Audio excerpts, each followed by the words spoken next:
Are you tired of manually sorting emails from the same sender every day?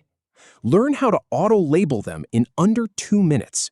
First, I'll show you where to find the filter tool. Then, we'll set up the rule and choose the action. Finally, we'll save it.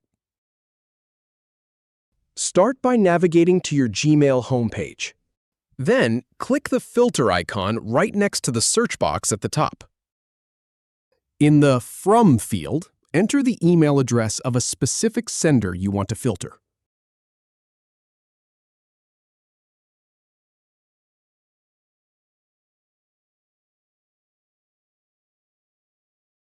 Once that's done, click Create Filter at the bottom of the search options window. Now, choose what happens to matching emails by selecting one or more actions. To automatically organize them into a folder-like location, check Apply the label.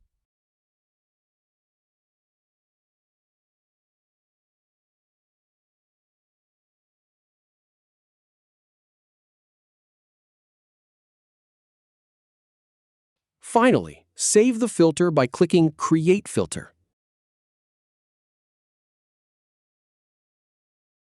If you have any feedback, or if any info is inaccurate, please leave a comment below. We'll do our best to answer or redo the video if needed. Thanks for watching.